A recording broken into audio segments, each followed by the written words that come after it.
अगर आप as an international student भी किसी प्रोविंस में आए हो, अगर आपने वहाँ पे काम किया है, तभी वो घंटे भी आप काउंट कर सकते हो toward this program to complete your experience. और जब उसने इंडोर्समेंट के लिए अप्लाई किया कि पीआर जो रिजेक्ट कर देगी, जब बोलो इंडोर्समेंट रिजेक्ट कर दी गई। इमिग्रेशन प्रोग्राम बहुत ज्यादा पॉपुलर रहा इन 2023, लेकिन जब से 2024 आया, इसमें गवर्नमेंट ने कुछ चेंजेस किए जिसके कारण कई लोगों की पीआर रिजेक्शन आ रही हैं और कई तो पीआर के लिए एलिजिबल ही नहीं हो पा रहे।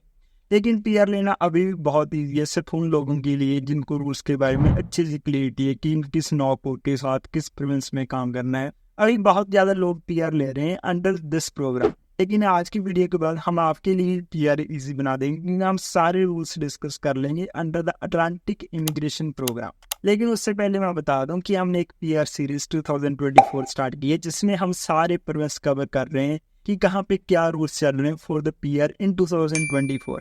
अगर आप भी है जर्नी का हमारे साथ हिस्सा बनना चाहते हैं तो चैनल को सब्सक्राइब कर लें ताकि आप कोई भी वीडियो मिस ना करें। तो without any further delay let's start the video.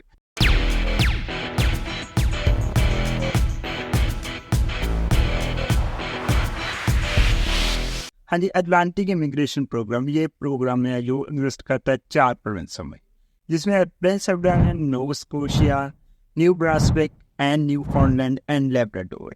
ये 4 प्रोविंस कहीं भी मूव होके आप इसका यू बेनिफिट ले सकते हो। पहले मैं आपको ये बता दूं कि ये प्रोग्राम शुरू क्यों हुआ था।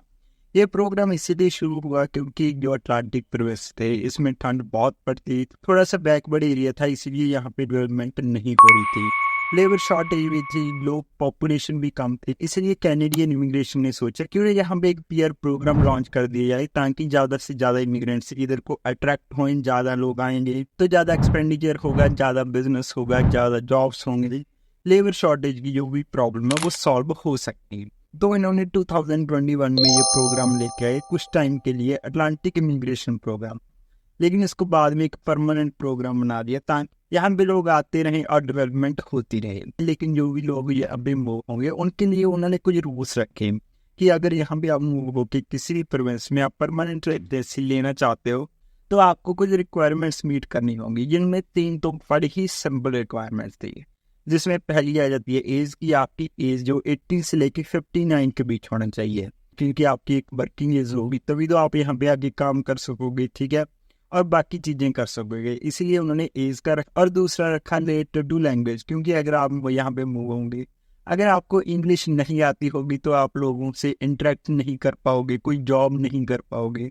तो उन्होंने रिक्वायरमेंट बड़ी ही कम रखी क्योंकि जैसे बैकवर्ड एरिया था तो बढ़िया लोग तो यहाँ पे कम मूव होंगे। तो उन्होंने रिक्वायरमेंट बेसिक सी रखी कि अगर आप 4 या 5 बैंड भी लेके आ जाते हो तो हम आपसे सेटिस्फाइड हैं, हम आपको पीआर के लिए एलिजिबल मान। पर लैंग्वेज तो इतनी बेसिक है कि अगर आप ऐसे इंग्लिश भी बोलते जी जी ओ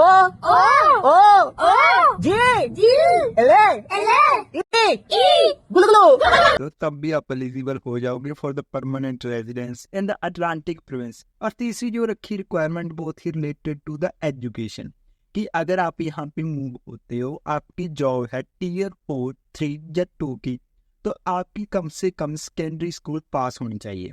अगर आप यहाँ पे जॉब आके करते हो टीयर 1 या टीयर 0 तो आपके पास सर्टिफिकेट डिप्लोमा 1 साल का या आपके पास 2 साल का डिप्लोमा कम से कम होना चाहिए, या डिग्री तो कम ठीक है लेकिन उससे कम नहीं होना चाहिए। अगर आप जॉब कर रहे हो टीयर 0 और टीयर 1 में, अगर आपकी जॉब टीयर 2, 3, 4 में है तो सेकेंडरी स्कूल भी चल जाएगा।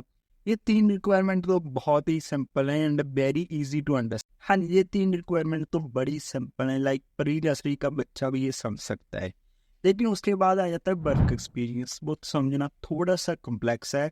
मैं भी अपनी तरफ से पूरा सिंप्लीफाई करके समझाऊंगा with the example so that आप, क्योंकि कई लोगों के इस चक्कर में ही पीआर रिजेक्शन हो जाते हैं या इंडोर्समेंट रिजेक्ट हो जाता है। इंडोर्समेंट आगे बताता हूँ मैं क्या होता है, तो मैं आपको सिंपल बता दूं। तो पहले सबसे बड़ी रिक्वायरमेंट है कि अगर आपने यहाँ पे परमानेंट रेजिडेंसी लेनी है under the Atlantic immigration program, आपकी जॉब कम से कम टीयर 4 की होनी चाहिए।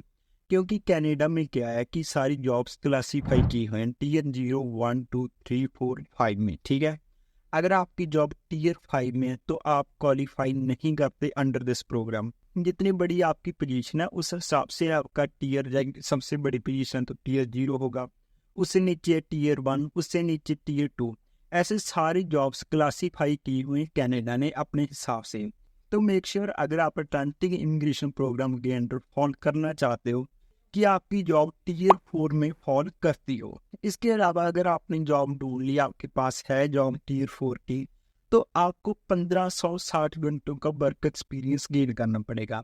मीन्स आपको एक साल में जो 1560 घंटों का वर्क एक्सपीरियंस होना चाहिए। ऐसा नहीं करना आपने कि आपने 6 मंथ में 60 घंटे एक वीक में काम करके 1560 घंटे कंप्लीट कर लिए। ऐसे आप क्वालिफाई नहीं हो पाओगे। आपके एक वीक में 30 आवर्स ही काउंट होंगे। ऐसे आपको 12 महीने काम करना है, तभी आपका 1560 घंटों का वर्क एक्सपीरियंस माना जाएगा। ऐसा नहीं है कि आपके ये जो घंटे हैं 1560 घंटे पूरे फुल टाइम जॉब से आने चाहिए।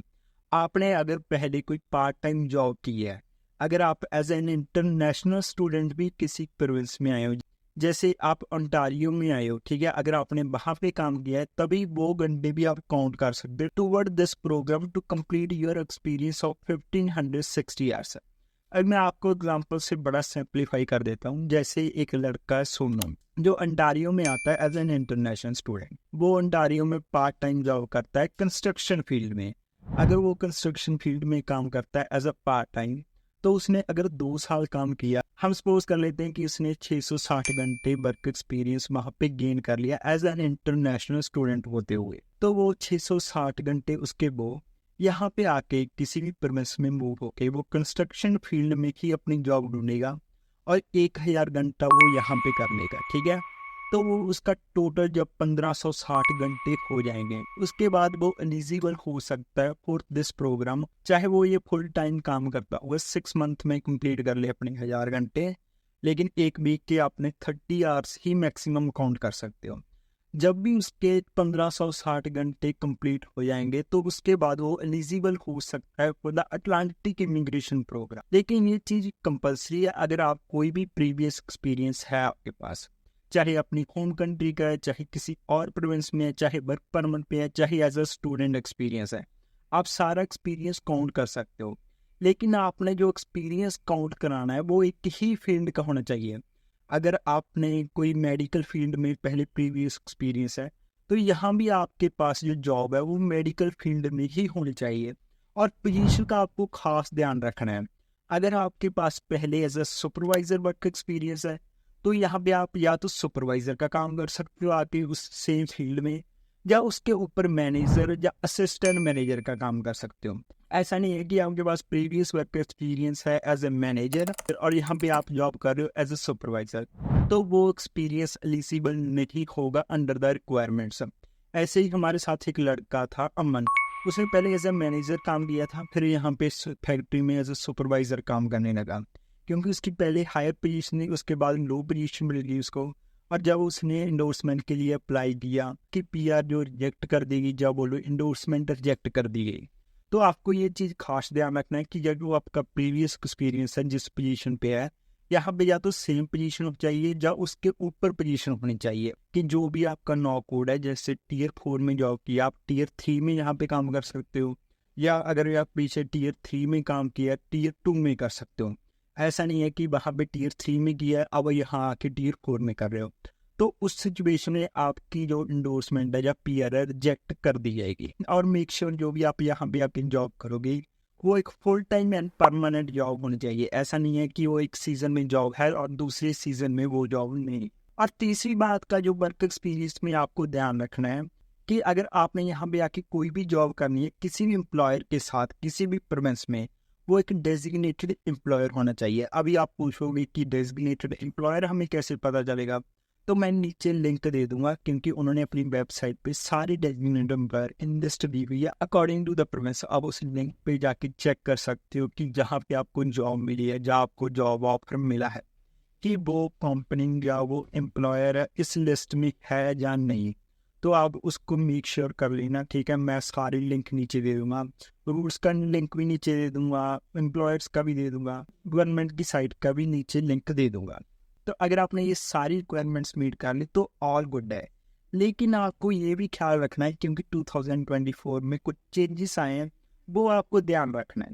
पहला चेंज जो किया है वो नोवा स्कोशिया ने किया है कि अगर आप एक ट्रक ड्राइवर हो तो आप इस प्रोग्राम के अंडर एलिजिबल नहीं हो, तो यहाँ पे मूव मत होना। For the Atlantic immigration program, उसके लिए आप यहाँ पे नोवा स्कॉशिया मूव जरूर हो सकते हो, लेकिन उसके लिए एक डिफरेंट प्रोग्राम है, वो है स्किल्ड वर्क स्ट्रीम प्रोग्राम। उसके लिए हमारी पार्ट 1 वीडियो देख सकते हैं नोवा स्कॉशिया में, जिसमें हमने वो प्रोग्राम कवर किया था। आप वो चेकआउट कर सकते हो, आप उसके अंडर अपनी फाइल लगा सकते हो अगर आपने नोवा स्कॉशिया में ही मूव होना है। और दूसरा चेंज किया है Prince Edward island. Prince Edward island ने ये चेंज किया है कि अगर अटलांटिक इमिग्रेशन प्रोग्राम का आप बेनिफिट लेना चाहते हो, अगर आप सेल्स या कस्टमर सर्विस रिप्रेजेंटेटिव में काम कर रहे हो, आप एलिजिबल नहीं हो सकते under the Atlantic immigration program, क्योंकि प्रिंस एडवर्ड आइलैंड में उनके पास ऑलरेडी बहुत लोग कस्टमर सर्विस में एंड सेल्स में, तो आप एलिजिबल नहीं हो पाओगे। तो मेक श्योर अगर आप इस किसी भी फील्ड में, ठीक है, दोनों में, चाहे कस्टमर सर्विस है चाहे सेल्स है, प्रिंस एडवर्ड आइलैंड आपके लिए नहीं है for the Atlantic immigration program. तो आप न्यू ब्रांसविक या न्यूफाउंडलैंड लैब्राडोर मूव हो सकते हो। अगर आपने ये सारी रिक्वायरमेंट्स मीट कर ली, आपने नॉर्फोर्ड भी ध्यान में रखा, सारी चीज़ें ध्यान में रखी, तो आपको अप्लाई करनी है इंडोर्समेंट है। इंडोर्समेंट ऐसी होती है जैसे PNP होती है, ठीक है, किसी प्रोग्राम में ऐसी इंडोर्समेंट होती है। जिनको PR का कुछ नहीं पता उनको मैं बता दूँ कि PNP का एक ऑफिस होता है प्रोविंस लेवल पे, जो आपको प्रोविंस से नॉमिनेट करता है, कि आपको एक सर्टिफिकेट देता है कि आप हमारी प्रोविंस से नॉमिनेट हो, आप अपनी फाइल फेडरल में लगा सकते हो। अगर आपको वो सर्टिफिकेट मिल जाता है तो 99% चांस है कि आपको PR भी मिल जाएगी, कोई भी प्रॉब्लम नहीं आएगी। लेकिन उसके लिए जो PNP ऑफिस की रिक्वायरमेंट्स जो मैंने आपको बताई हैं, पहले आपको वो मीट करनी होती है, उसके बाद आप अपनी फाइल फेडरल में लगा सकते हो और आप अपने पूरे कनाडा की परमानेंट रेजिडेंसी ले सकते हो उसके बाद, और आप बन जाते हो पक्के कनाडा बाद। तो ये आपको सारी रिक्वायरमेंट्स का ध्यान रखना है। मैंने ट्राई किया है कि मैं आपको सारा कुछ क्लैरिफाई कर दूं। अगर आपको अभी भी कोई डाउट है तो मुझे आप इंस्टाग्राम पे मैसेज कर सकते हो, फ्री ऑफ कॉस्ट आप मेरे साथ कंसल्ट कर सकते हो या कमेंट कर सकते हो। अगर आपको हमारी वीडियो अच्छी लगी है ना, इंफॉर्मेटिव लगी, तो हमारे चैनल को सब्सक्राइब जरूर कर लेना और वीडियो को आगे शेयर जरूर कर देना।